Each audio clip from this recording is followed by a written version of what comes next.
was having a dream.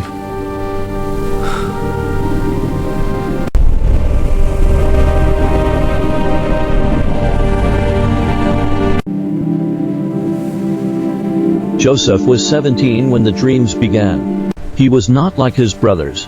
While they hardened their hands in the fields, Joseph listened, watched, and wondered.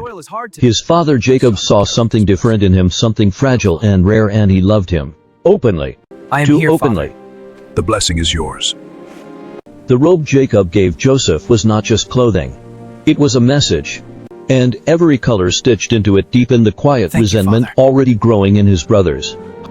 That dreamer dares to speak of ruling over us? His arrogance will be his undoing! Then Joseph spoke of his dreams. He told them of sheaves bowing to his sheaf. Listen, I had a dream. We were binding sheaves in the field, and your sheaves gathered around and bowed down to my sheaf. In my dream, the sun, moon, and stars were kneeling before me. He did not yet know how dangerous truth can sound when spoken to early. His brothers laughed at first, then mocked, then hated him. Look at the dreamer now! Your dreams mean nothing! Who will save you? Even Jacob, though he kept the words in his heart, warned Joseph to be careful. Joseph, you have to know when to keep secrets even from your brothers. One day, Jacob sent Joseph to check on his brothers grazing the flocks far from home. Joseph, your brothers are grazing the flocks far off. Go and see if all is well. I will go, Father.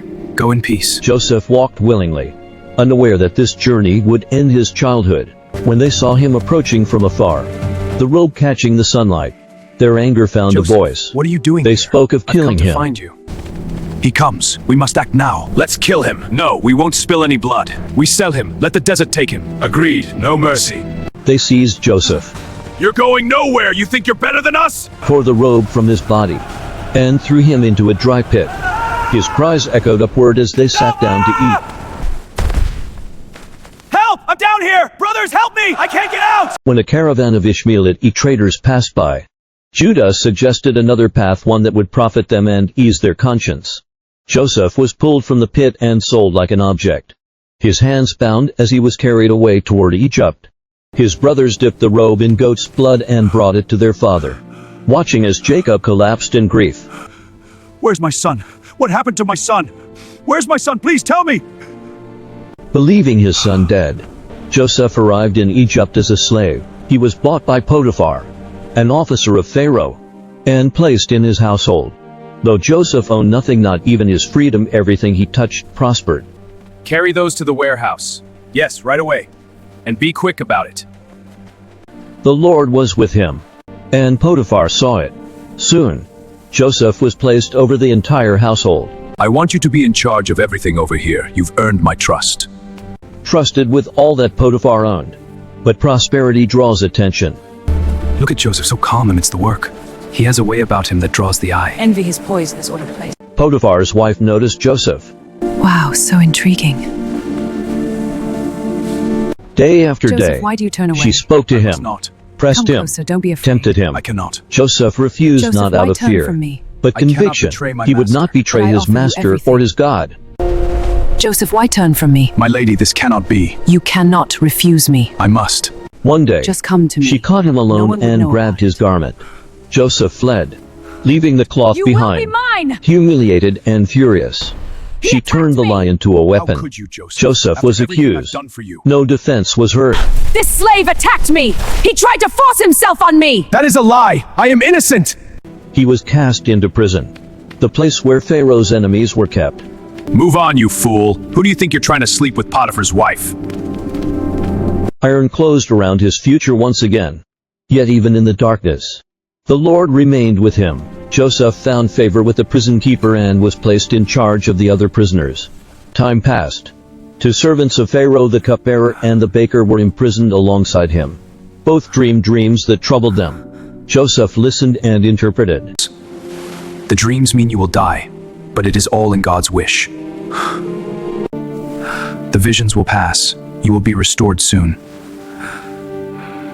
Giving glory not to himself, but to God. The dreams shall come to pass as God wishes. The cupbearer would be restored. The baker would die.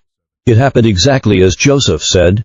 Before the cupbearer was released, Joseph begged him to remember him, to speak his name. But when freedom returned to the cupbearer, Joseph was forgotten.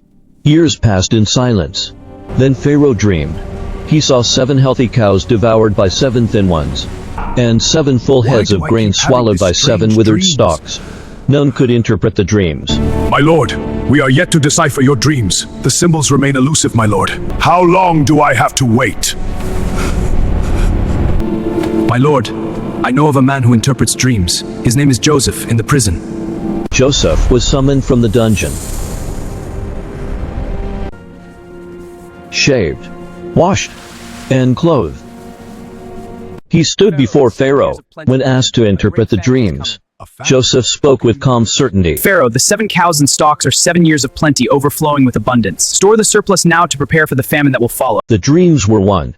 7 years of abundance were coming, followed by 7 years of devastating famine. God was warning Egypt to prepare. Pharaoh believed him. In a single moment, Joseph rose from prisoner to ruler. He was given authority second only to Pharaoh himself. A ring was placed on his hand, gold around his neck, a new name, a wife, power. Joseph stored grain during the years of abundance, filling cities with provision. When famine struck, it was severe across the lands. People came from every nation to Egypt to buy food, including Joseph's brothers. They did not recognize him when they bowed before the ruler of Egypt, but Joseph recognized them immediately. The dreams returned in full clarity. Yet Joseph did not reveal himself. Not yet. He tested their hearts. He accused them. You all are spies and you will be punished. Imprisoned them briefly. Demanded they bring their youngest brother, Benjamin. If we go home now, what do we tell father? I can't let you take him. First Joseph, now him. Never. He stays with me. When they returned with Benjamin, Joseph's composure finally broke. He sent everyone away, alone with his brothers. He wept so loudly that the palace heard it. Then he spoke. I am Joseph. I am Joseph. Terror filled their faces. But Joseph stepped closer. He told them not to fear. What they meant for evil, God had meant for good to save many lives. He forgave them.